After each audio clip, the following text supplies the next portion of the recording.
Hello, everyone. Welcome to Reclamation. Reclaim the world. This is episode 38 of our Let's Play series for Minecraft Java. And in this episode, we're going to be putting together the processes for our fusion reactor.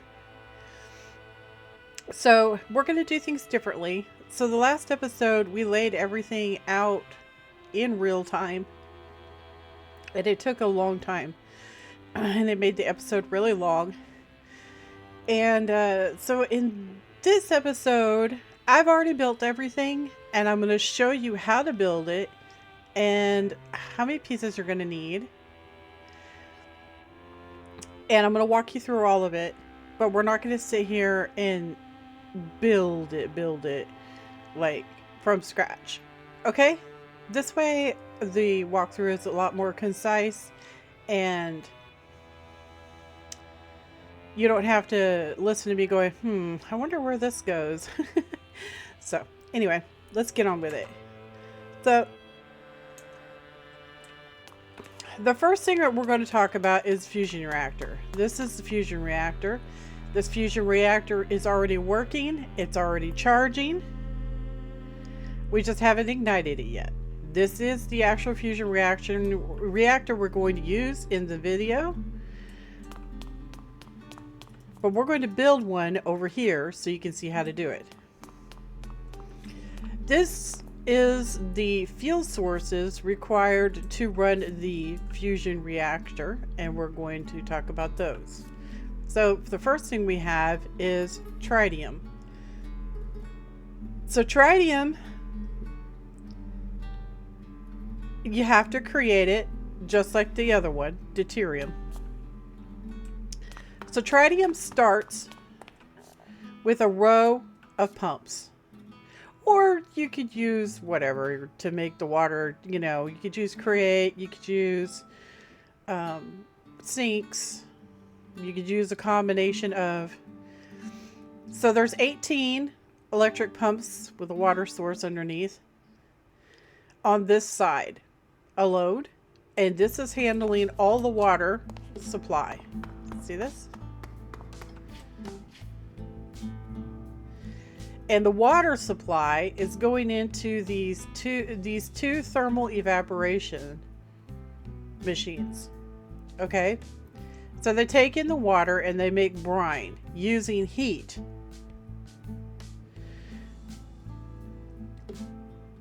All of these pumps are fully upgraded so that you get the most water output you can. I chose to use pumps because we have a ton of electricity or power, and we have really not a lot to use it with. So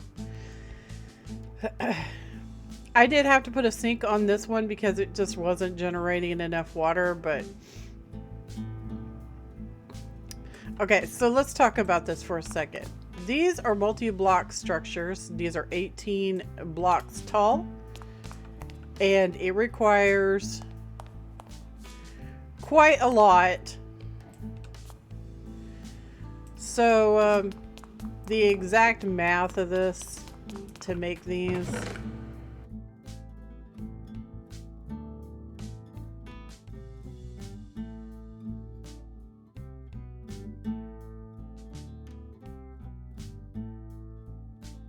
so we're gonna do a quick and dirty build on one of these so you can see how it works.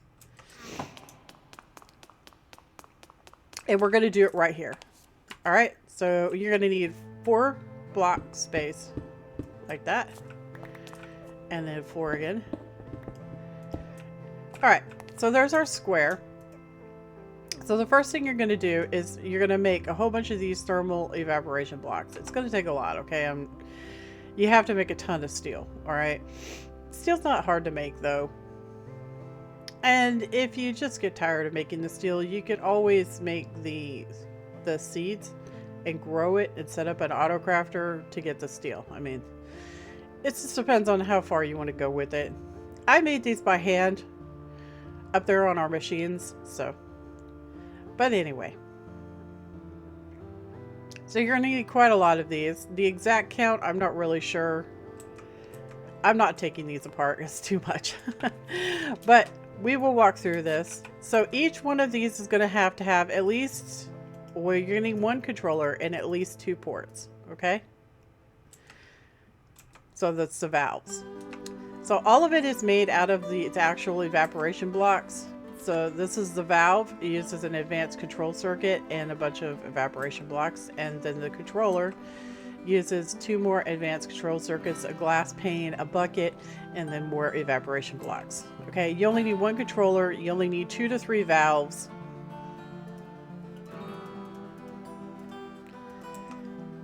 So the first thing you're going to do is you're going to lay down your foundation for your multi-block structure.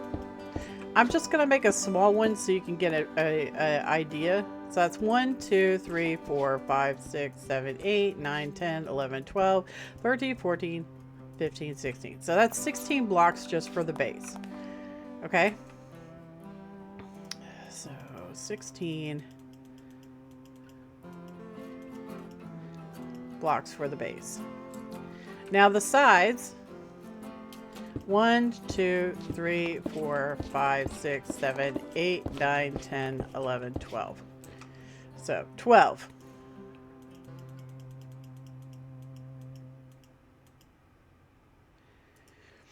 Now, this could be 18 blocks high.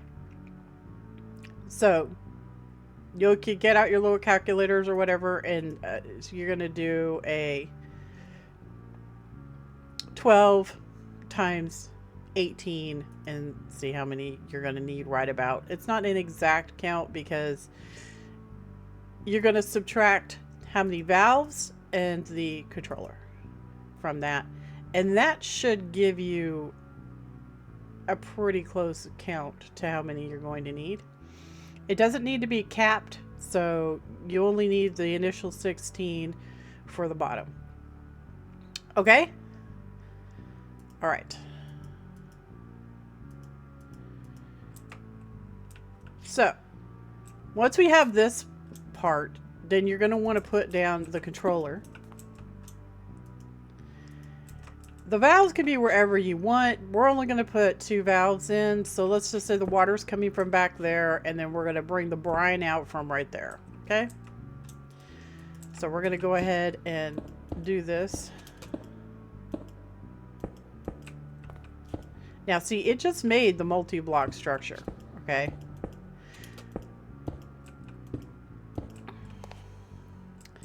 Now I'm going to look up so you can see a little bit. I have advanced solar panels, 4 of them in these slots right here. Okay, so that's an advanced solar panel, that's an advanced solar panel, that's an advanced solar panel, and that's an advanced solar panel. So you can subtract 4 more of the regular evaporation blocks because it's going to take up, the solar panels will take up the space. Okay? Alright, so if we had the solar panels on this, for all intents and purposes, would be finished. But we want to do a little bit more with it, so what we're going to do is we're going to put another valve on it. And you can put it wherever you want, but I'm just going to put it for right here for right now. Alright. Okay. So let's talk about this for a second. So as you can see, it says it's formed. It says it's 4 high. It says the temperature. Temperatures that it is ambiently is directly related to what biome it's in. We are in a wasteland biome, so it's going to be 330. Okay? And the production is 0 because we don't have anything hooked up to it. Alright? So, if we did have stuff hooked up to it, and we have the solar panels on here, the production is going to be determined upon how much heat is in the block structure.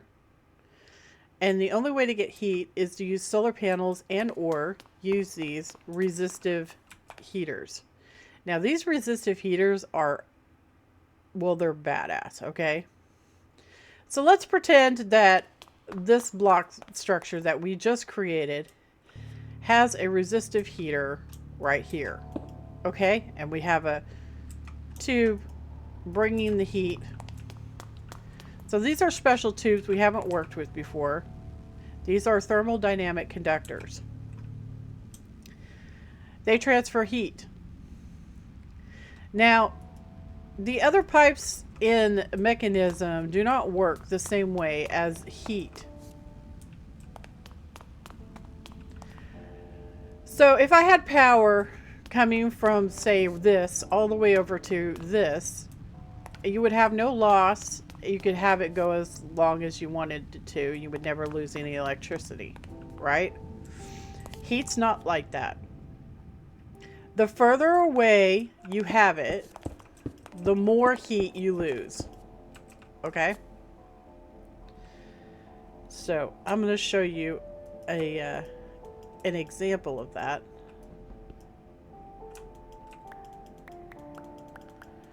Real quick. So this resistive heater is producing heat, right? It's actually producing quite a lot of heat. Notice the color of the pipe. White is the hottest.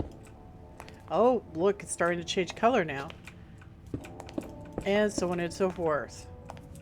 So basically, as the pipe is going along, it's getting colder. So you're losing heat. So the further away you get, the more heat you're going to lose. Alright? That's not good. Not good at all. So, if you're going to use the resistive heaters, which you probably need to, you're going to need to ensure that it has a really small connection. And the only way to do that is to make sure that each one of these has its own resistive heater. And you're like, oh, but that's just one block and that's huge, right? Because this goes up for 18 blocks. I mean, that's really big. And it's filled with water. How's that going to heat all of that? Well, if you open up the interface right here, you could tell it how much power to use. The more power you give it, the more it heats. So right now we're doing 1,000. See, but I could do a lot. I could go up to, well, I guess 4,000 is the biggest, but so I could do 4,000 if I wanted to. But I'm just doing 1,000. 1,000 seems to be fine. It's giving us our maximum heat and everything. So I don't know if it really does improve it a whole lot more above that if you keep going with it, but I just set it at 1,000. So this one's 1,000 and this one's 1,000, and it's heating both of these. Okay. The reason why we're doing this is because this resistive heater doesn't shut off when the solar panels aren't working. The solar panels do add to it during the day, but this thing will be dead in the water at night. So by putting this on here, it has a steady heat source and it'll continue producing regardless of whether it's night or day. So these resistive heaters are really important. You need to have at least one on each one. Okay? Alright, so let's talk about this process that we have going here. Alright? So like I said, we have our pumps, 18 pumps. They're all upgraded with speed and energy upgrades. They're bringing water into this guy and this guy. I put a sink on here because he needed a little bit of help. So the water comes in and gets turned into brine. That's what this yellow stuff is. It's brine. The brine gets put into this multi-block and gets turned into liquid lithium. Now we can't really do anything with liquid lithium because it's liquid. So we have to turn it into regular lithium. And to do that, you have to send the liquid lithium into the condensator. And you have to set it to deconcentrating by clicking this little button. See, it changes it from one thing to the other. So deconcentrating, and then this is concentrating. All right. So we want it on deconcentrating mode because it's going to turn the liquid lithium into regular lithium, which goes into here. Okay. So now our liquid lithium is now a gas, so we can work with it properly. So the liquid lithium turns into lithium, gets put into here, and then comes over here to these solar neutron activators. These guys require sunlight, so you have to make sure that they have access to that. So the lithium comes in here, and then when the sun shines on it, it's going to turn into tritium. And tritium goes into this battery. So this is our tritium. This is our battery that we created ourselves. Okay? It's really, really simple. You just have the tubes, and then you have the ultimate chemical tanks, and then another layer of tubes, and the pipes are set to pull. So it just keeps pulling basically until it reaches the top. The top will fill up first, and then it'll slowly fill up the next level, and then the next level. And then of course, once it gets this and all the piping filled, then it'll be full and it won't process anymore. But as you can see, the lithium is just sitting here waiting to be processed because it's nighttime. So let's rest so you guys can see what happens with this. Okay, the very second it starts processing the lithium. You see that? And it's bringing it out into the pipe. And it's starting to fill this pipe up right here because it's already filled this up. Okay? Alright. Alrighty then. Okay, let's go over it one more time. And then we're going to go outside so you can see how tall these really are. Okay? Okay.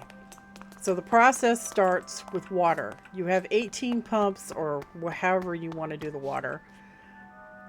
And you have your water line going into the first thermal evaporation machine, and then you going into the second one. I did try using one for a while, but it wasn't producing the tritium enough, so I made another one. Okay? You're going to get your resistive heaters. You're going to need 3 of them. One for your brine machines, and then one for your liquid lithium.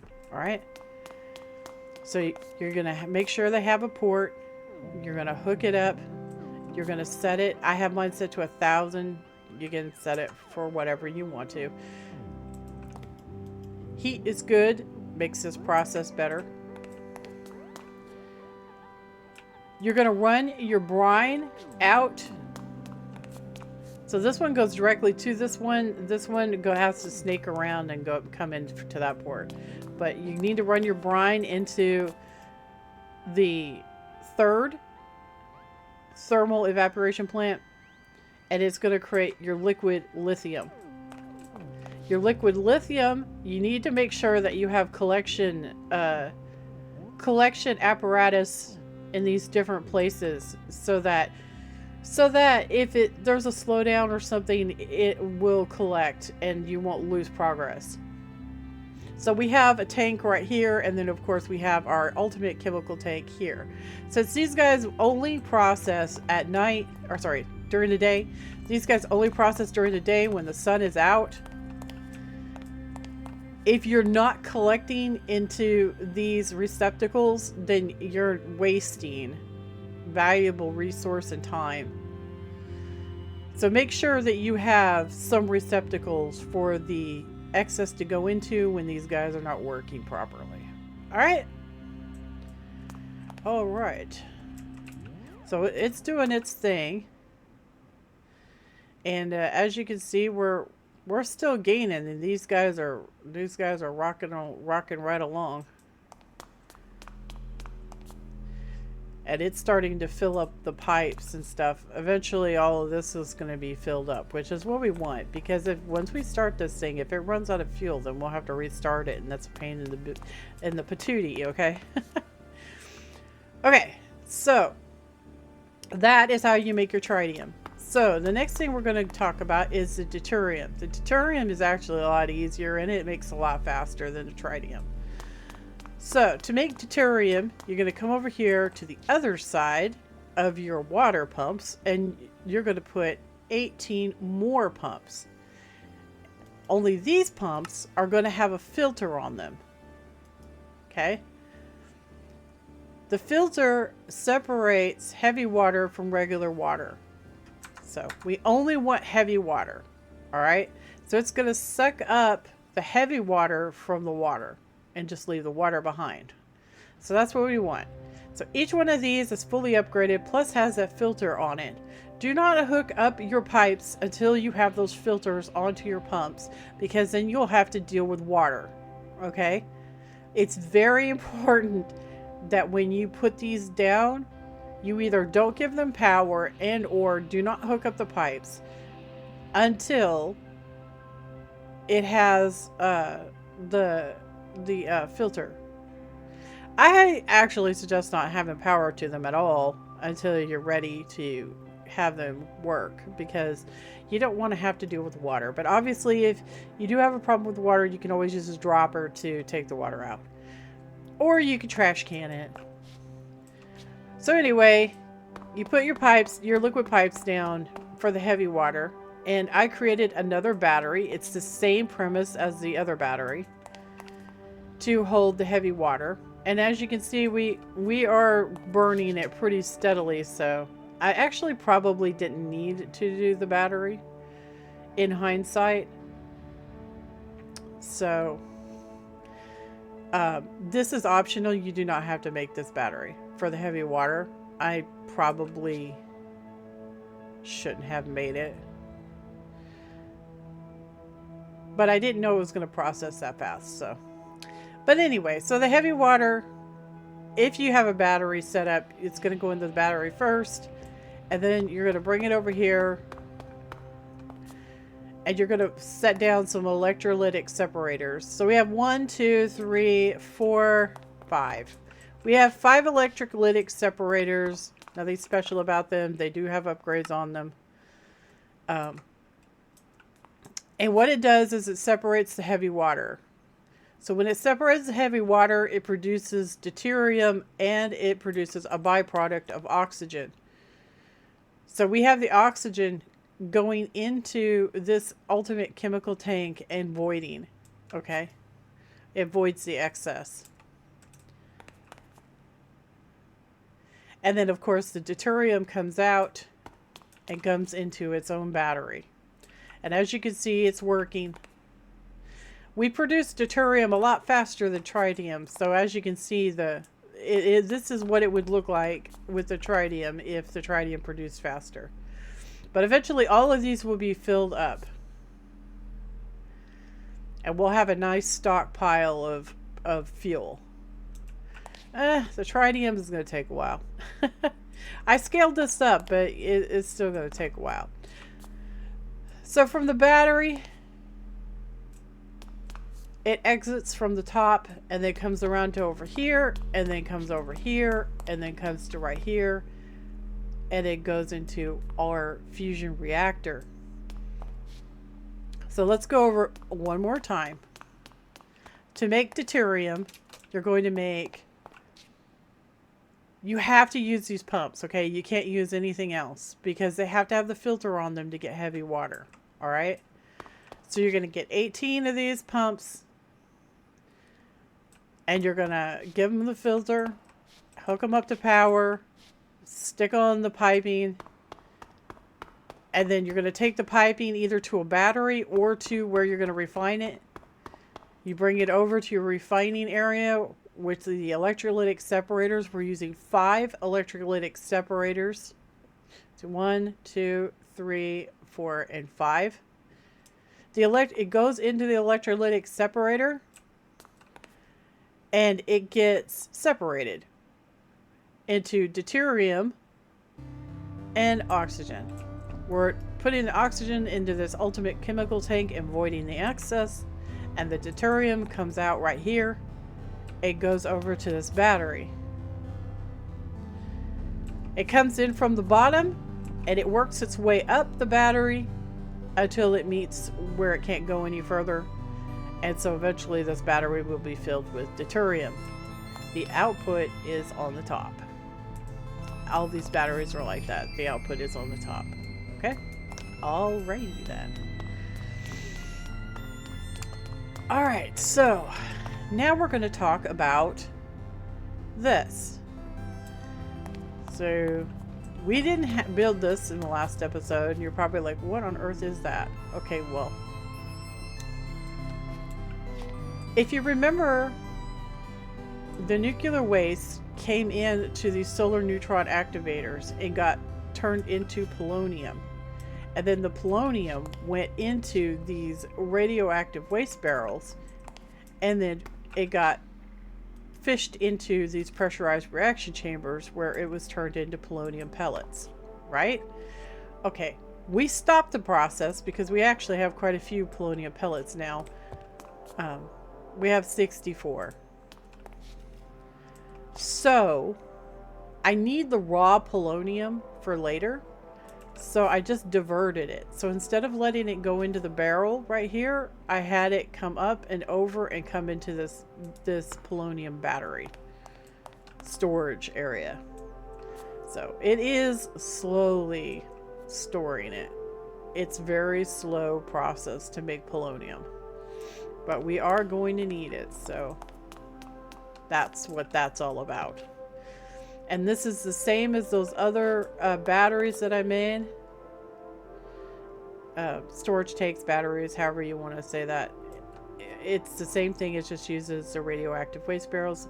Remember, this is radioactive. Do not bust these when they have stuff in them. Okay? Alright. Alright. Let's go ahead and bust this down real quick. And I'm going to take you guys outside so you can see what it looks like from the outside. They are actually quite very large structures. Like I said, they go up 18 blocks. So that means this level right here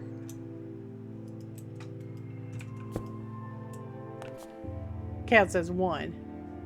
So 18. I don't think the floor counts as 1. I'm not sure. If it does, I'm so sorry, but I don't think it does. But if it does, then well. But you have to go 18. You'll know that it's 18 because it won't give you the sparklies. So the little redstone poofies. I suggest when you're building these things to put all the valves and everything on and then build upwards. That way it's constantly creating the structure. That way when you get to the top you can tell, because if it stops creating then you know you've gone too far. Okay? Alright. Let's go put these up real quick. And we're going to go out and look at the structure.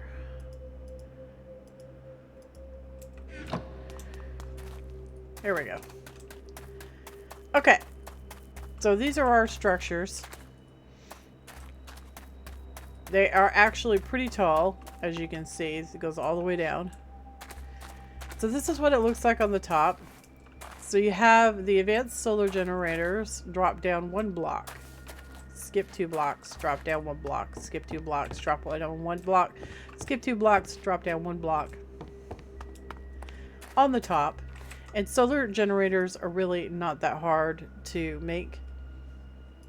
So it's pretty simplistic. It's just glass panes and just basic resources.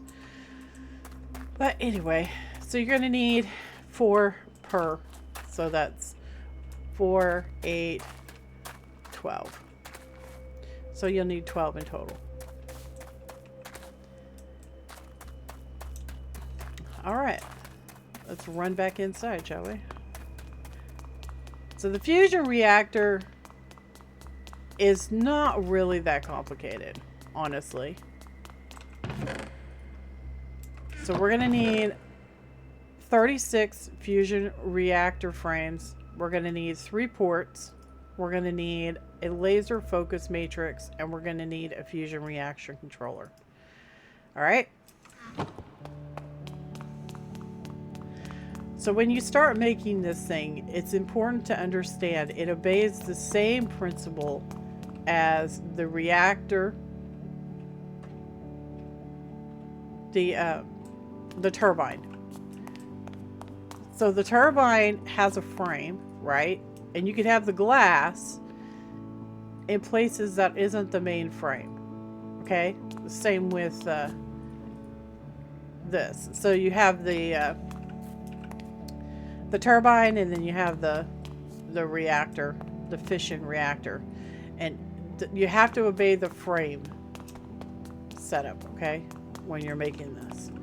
So we're just going to put this down real quick, and you can see how it's made. So 1 block here, and then you're, oh, I need to get some reactor glass. Just a second.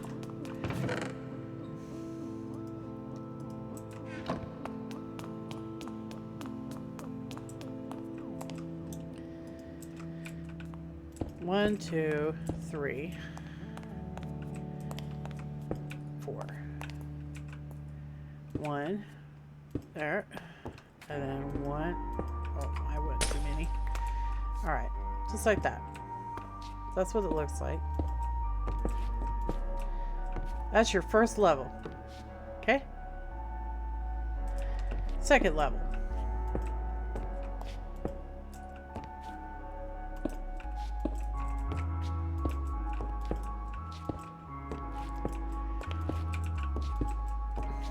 Just like that.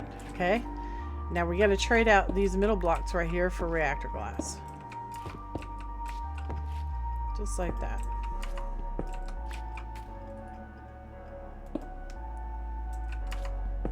And just like that. All right. So now you're going to have to think about your setup, right? You're going to want 2 ports for your fuel input. You're going to need a laser focus matrix right here for your lasers. And you're going to need an exit for the power. Okay?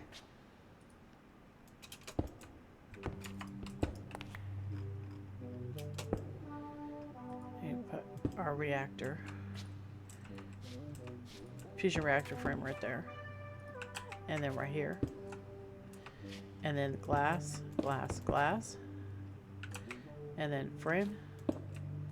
And then glass, glass. And then frame. And then glass. Okay. And then we're going to go reactor glass, or sorry, reactor frame,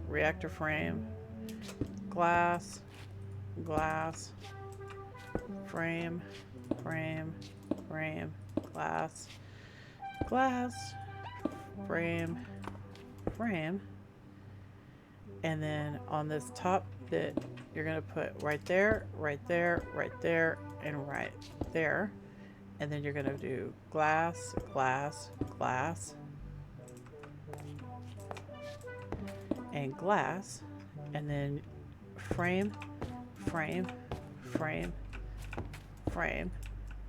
And then last but not least, your controller right there in the center. And it should produce a poofy, and your reactor is finished. All right, so let's jump down here real quick so you can see this.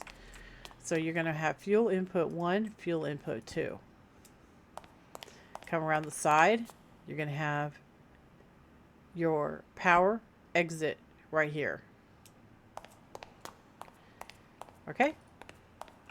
And then on this side, you're going to have your laser focus matrix.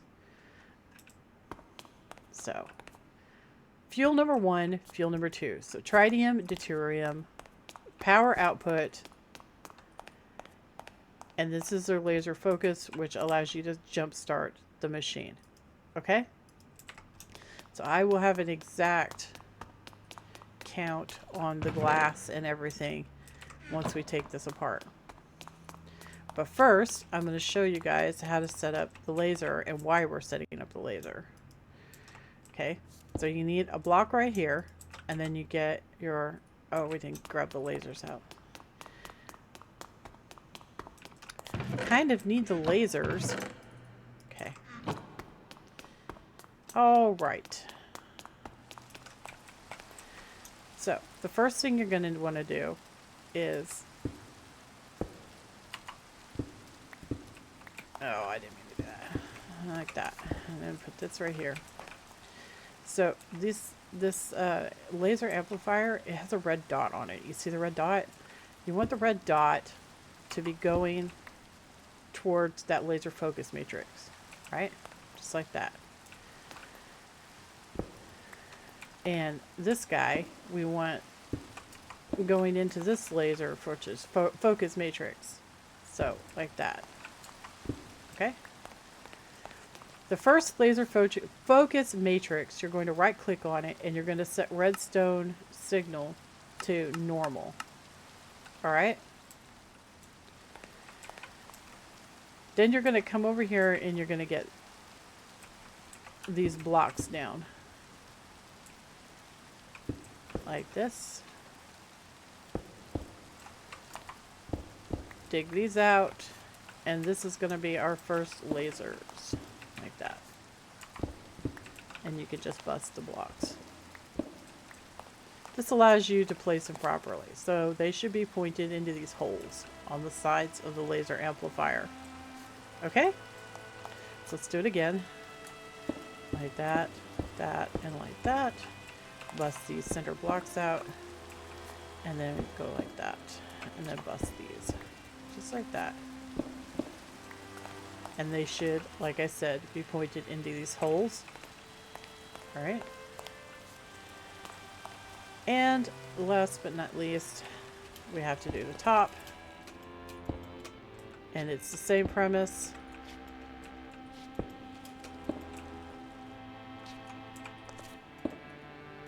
Like that. We're going to bust those. And we're going to put this going down like that. Just like that. Okay. So now that you have all your lasers set pointed at the little holes, you can put some underneath if you want. You can actually do this as many times as you want to. It just depends on how long you want to wait to be able to start your fusion reaction. Okay? So basically what this is going to do is we're going to put power on the ends of these. We're not actually going to do it with this demonstration because we have it set up over there. But the power, put power on the ends of these. See the little green squares? That's where the power goes. And when the power is put on these lasers, they're going to shoot a laser beam into the laser amplifier. So this guy's going to shoot a beam, this guy's going to shoot a beam, this guy's going to shoot a beam into this laser amplifier. And this laser amplifier is going to shoot its beam into this laser amplifier. This laser amplifier is not going to shoot its beam because we put the redstone detection to normal. It's just going to sit there and hold its joy juice. This guy, and that guy are all going to go into this main laser amplifier, right? So everybody is all doing one thing. They're amplifying this one block, okay? And the power is going to build up in it. And then once it reaches the maximum power, which is 2 GFE, then we're going to shoot it into the reactor, and it is going to ignite the reactor. Okay? So let's look over here at the setup that we've already gotten built. This took about an hour and a half of in-game time to charge with this many lasers. Honestly, it really wasn't that bad. So what you're gonna do is just what I said over here, and this guy is gonna build up the power until he's maxed.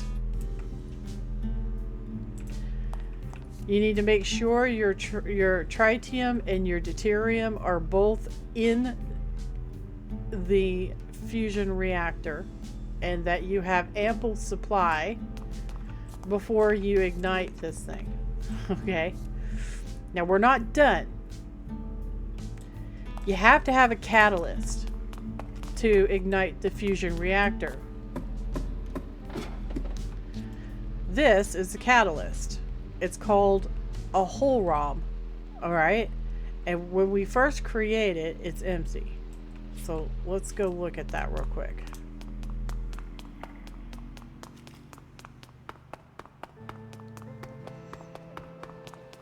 I have an empty one up here. Alright, the whole ROM. So you're going to take 4 gold dust, which is made in the crusher, and you're going to combine it with coal in the metallurgic infuser, and it's going to make you a whole ROM. I mean, you can make as many as you want. The DT fuel that goes in it goes a long way. Alright. So let's talk about the DT fuel. So DT fuel is made with a chemical infuser. So you bring in deuterium and tritium, and it will make DT fuel. So you see this little line right here, right at the bottom? Just a little bit above that was enough to fill all of these. So do not go and hook a whole bunch of piping and stuff up to this. You don't want a whole lot of the DT fuel. You only want a little bit. So it's just for the whole ROM. Filling up the whole ROM. So unless you're going to be shutting your reactor off and on over and over again, you should probably not worry about it too much. I did store the excess DT fuel that I made in this. So it's not hard. You just take your chemical infuser, right? You can put it anywhere you want. You just need a little bit of deuterium and a little bit of tritium. You don't need like a whole bunch of it. You could probably just use a little basic tank and fill up the basic tank with either one. And then you're going to put this down, of course. You're going to put power to it. You're going to have a pipe going from the tritium, and you're going to have a pipe going from the deuterium, and then you're going to have something to contain the DT fuel. Okay? And then the DT fuel, you can fill up the whole ROM from the tank that you put it into. Alright? Easy peasy. And it does use a chemical infuser. You don't even have to put any upgrades on it or anything like that. Just, you know, just do what you gotta do and get them filled up. So, once you have your filled whole ROM, what do you do with it? Well, you're going to get up on top of your fusion reactor and you're going to insert it into this little square. See that? And that's going to be like your catalyst. That's what's going to kickstart everything. All right. All right. So I'm going to go ahead and tear all this stuff down real quick, and I will be back in a second. Okay, so the final count. You're going to need 36 fusion reactor frames. You're going to need 25 reactor glass. You're going to need 1 laser focus matrix. You're going to need 3 fusion reactor ports and you're going to need 1 fusion reactor controller.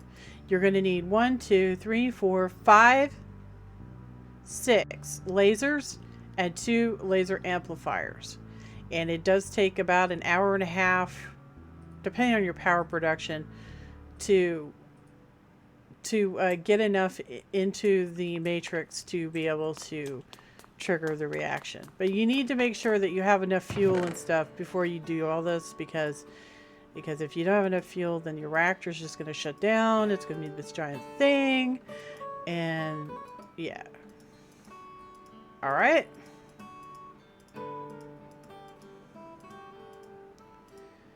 So now that we have all of that done, I suppose we should probably ignite our reactor. Before you ignite your reactor, you need to make sure that you have your power, your main power, hooked up to your stuff, okay? The reactor itself produces power. You can also connect it up to a turbine and it won't melt down. All right, so that's nice. However, if you replace your fission reactor, you're not going to get any nuclear waste. So, yeah. As much as I hate the fission reactor, you're just going to have to deal, you know. So my plan is I'm going to put a trash can right here that is max remove the energy. I'm going to disconnect this reactor from the mainframe, I think. Depending on how much power this thing outputs, the fusion reactor. And I'm just going to disconnect this and have it void the energy, I think. So that we can increase the amount of nuclear waste that we're creating for polonium. Okay. So now we're going to go ahead and start this thing going, and hopefully it'll work. Okay, so to trigger this, we're going to have to get a redstone signal, right? Because we told it to, you know, not do anything unless we gave it a redstone signal. So I think we could probably just put a button on it, honestly.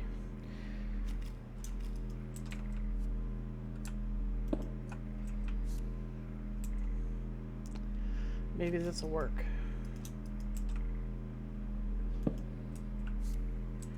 All right, let's see. There it goes. And we are generating. Look at that. So it's not really slow. It's only 400 MFE at the moment. If we pipe in water and pipe out steam, we can actually use it to make even more power with another turbine.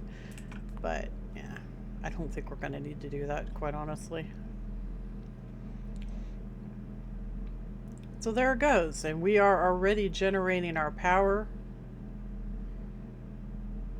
into our system.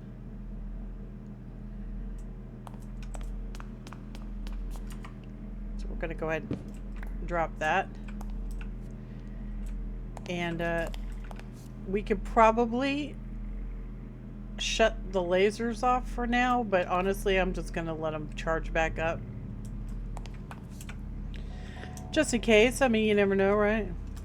And if we let them charge back up, then we won't have to worry about waiting. So I'm not sure if we are going to have an excess of fuel. You can actually change. You can go up to the top. And there's stuff in here, okay? So you got plasma. You've got case. This is temperature, okay? How much power it's producing. Here's our fuel.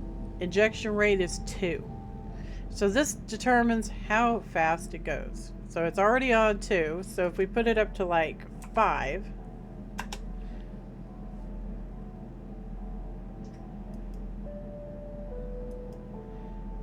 Well, it put it on 4. Injection rate is 4. Can't do 5? Oh, okay. So it only goes in increments of 2. So it was on 2, and now it's 6. I think we should leave it on 4. That's double, right? That's double. And then, of course, your stats. Minimum injection rate's 2. Ignition temperature. How much is required. So I guess if we would have had this amount, we could have triggered it. I guess we didn't have to have all that energy that we had, which I was not aware.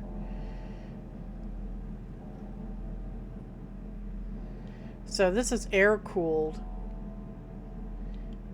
And then this is water cooled. It reduces how much energy it produces. Lowers the temperature on the plasma and the casing. But it produces steam, so you can actually use it to turn a turbine if you want to. Alright, well, we're producing power, so I'd say that's pretty good. Now we have to pay attention to this thing over here is going to not like the new power input. And it's going to start ticking upwards.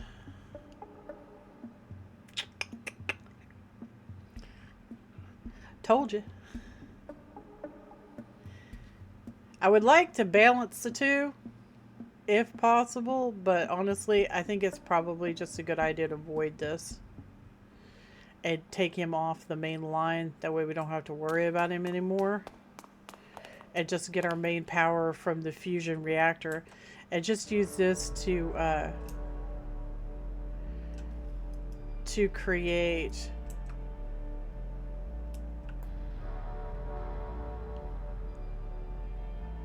nuclear waste. So we're going to pop it and put him down.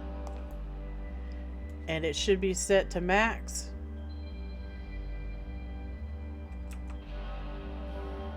And it's just going to sit here and eat it up. And we can pop all this.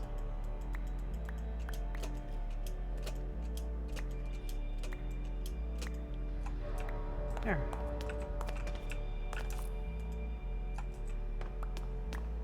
I know it sounds a little bit ridiculous, but if we do it this way, then we can produce a lot more radioactive waste, which is a good thing, okay?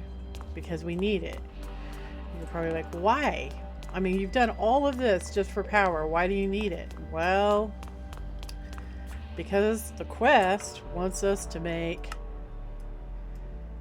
these antimatter pellets. So the antimatter pellets are made in the supercritical phase shifter. That's another multi-block structure. We're not going to be doing that today. We're going to be doing it in the next episode. But yeah, it's complicated. So the next step that we're going to do right now is we're going to make this QIO system. Now I've already made the blocks for this, but I'm going to walk you through it real quick. So you just need to make one for each. I haven't figured out how to use it yet, but it's been a busy day. So to make the QIO drive array, first thing you're going to need is you're going to make this teleportation core and this storage. So the personal storage is just 2 barrels, a dot, and steel and glass. Okay? And then you're going to make these teleportation cores. I believe you need to make 2 of these. It just requires lapis, diamonds, gold, and some atomic alloy. You should have plenty of this stuff, so it shouldn't be a problem. And then, of course, you're going to make this up with some polonium pellets, which you should have plenty of those too. All right. So you're going to make him up, and then you're going to make up this QIO drive, which is lead, ultimate control circuits, polonium pellet in the center. All right. All right. And then finally, this QIO dashboard, So you got a glass pane, some lead, polonium pellets, and another teleportation core. So you only need 2 teleportation cores to make this 3 things. So you make those, and that will complete the quest for that. I do not know how to use them yet. I haven't figured that out yet. So we're going to need to do this supercritical phase shifter. It is another multi-block structure. So if we come down here to mechanism,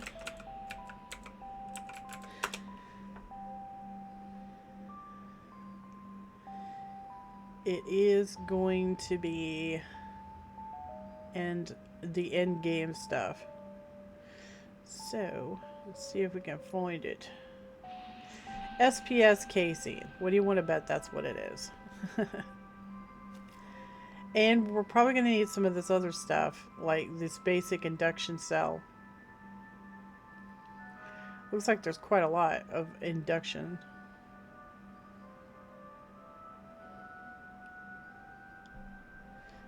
Probably going to have that supercharged coil. As for the exact amounts, I'm not sure. But as you can see, it's going to use polonium pellets and plutonium. And it's going to be quite pricey because it only makes 1. So I'm not sure how many we're going to need. I will get an exact total for you guys in the next episode. That way we can build this. Okay? I might have to turn on my polonium pellet generation again so that I have enough. I don't know if I have enough. I might not have enough. I might need more. It is terribly slow. But I could probably amp this up some. This nuclear waste is honestly not getting processed as fast as I would like it to be. Days just don't last long enough, I suppose. But anyway, so guys, I think that's going to be just about it for this episode. So once we get the SPS built, we're going to put it like right here. Once we get the SPS built, then we are going to get our antimatter, and then we're going to make our mecha suit and everything. It's going to be awesome. So the mecha suit requires these basic induction cells. All this other stuff is pretty okay. We're going to have to get netherite. We don't have netherite yet. We also don't have these smithing templates. I'm not sure how you're supposed to get that. Oh, okay. So you have to have tied armor trim. Where do we get tied armor trim?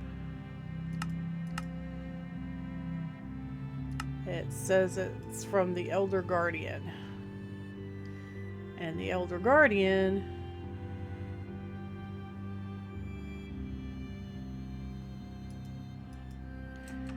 well, we'll have to make the spawn egg for the Elder Guardian, it looks like. So we'll have to cross that bridge when we get to it.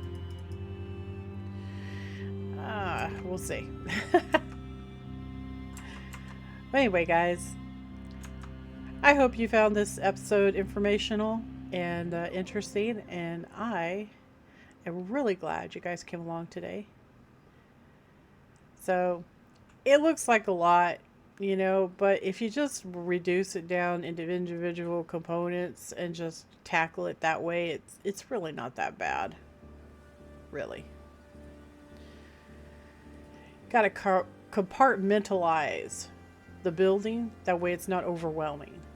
So just say, okay, I need to do this, and then you do it, and then you say, okay, I need to do this, and then you do it. That's how you overcome getting overwhelmed. Because if you just look at all of it all together, then it's like, wow, I can't do that, right? Ooh, your brain just like shuts down.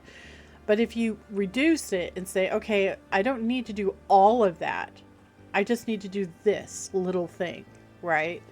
Like, I need to get the water into the